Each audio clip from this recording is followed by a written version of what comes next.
Quais são as orientações para o paciente que fez uma cirurgia de hérnia de hiato?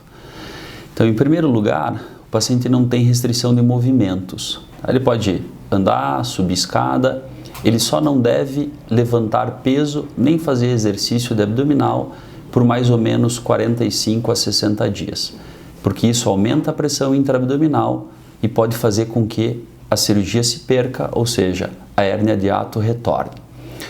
Em relação aos curativos, na maioria das vezes o paciente não precisa mexer no curativo. A gente faz um pontinho de cirurgia plástica, que os pontinhos ficam por dentro da pele, colocamos o micropore por cima, o paciente pode tomar banho, lavar e depois só seca com o secador ou com a toalha. A gente recomenda os pacientes a não dirigirem nos primeiros 3 a 5 dias após a cirurgia. Não pelo fato de que a direção vai interferir no resultado da cirurgia, mas que pelo fato do paciente estar num período de pós-operatório, ele possa ter uma dificuldade ou a cirurgia possa atrapalhar a segurança em dirigir. Então, por isso, por uma questão de segurança pessoal, evitar dirigir por 3 a 5 dias. É absolutamente normal que os pacientes apresentem um pouco de dor ou de desconforto no abdômen após a cirurgia. Normalmente isso permanece por 1 a 2 semanas. É um pouquinho mais intenso nos primeiros dias e à medida que os dias passam, esse desconforto vai sendo menor. Por isso, no pós-operatório, nós geralmente deixamos os pacientes com analgésicos e às vezes com anti-inflamatórios para ajudar a aliviar esse desconforto. Uma coisa que é muito importante no pós-operatório da cirurgia da hérnia de hiato é que os pacientes não devem ter náusea nem vômitos. Por isso que a gente deixa prescrito para os pacientes medicações que são chamadas de antieméticas. É normal ficar com o abdômen um pouquinho inchado e também é normal ficar um pouquinho vermelho ou roxo ao redor das incisões. Não é normal vazar secreção pelos cortes, mas pode haver uma drenagem mínima de uma secreção amarelada, um pouquinho avermelhada. Isso pode acontecer após qualquer cirurgia.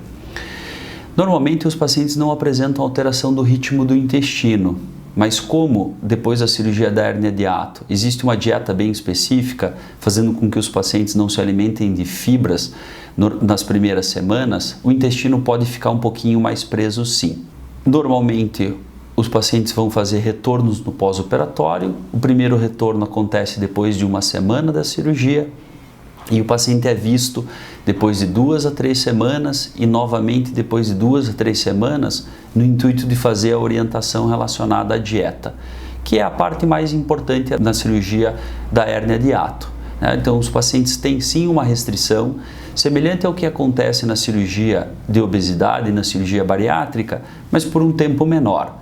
Então, normalmente a gente recomenda o paciente na primeira semana uma dieta líquida exclusiva. E por que é importante obedecer, a esse cuidado? Porque quando a gente faz essa cirurgia, o esôfago, que é o caninho por onde passam os alimentos, ele fica inchado. E se o paciente ingerir alimentos sólidos nessas primeiras semanas, ele pode ter uma dificuldade de passagem e isso acaba causando uma dor importante, ou eventualmente até um alimento mais sólido e mais seco, ele pode ficar impactado na transição do esôfago para o estômago, fazendo com que o paciente precise realizar uma endoscopia de emergência para fazer a retirada disso que a gente chama de um corpo estranho, que é o alimento que está impactado. Então, a primeira semana, uma dieta exclusivamente líquida. Na segunda semana, uma dieta líquida pastosa. E o que é uma dieta líquida pastosa? É um purê, uma polenta ou alguma coisa batida, mas mais puxando para o líquido. A partir da terceira semana, os pacientes podem começar a ingerir dietas mais pastosas. E aí a consistência de um purê, de uma polenta, de um iogurte mais grosso, de uma vitamina mais grossa, isso sem problema nenhum. A partir da terceira para a quarta semana, os pacientes começam com um pouquinho de arroz, com caldo de feijão, macarrão com um molho leve, pode ser molho vermelho ou molho branco. O que é importante? Que os últimos alimentos que devem ser ingeridos são os alimentos que são sólidos e secos. Esses realmente o paciente deve tomar bastante cuidado.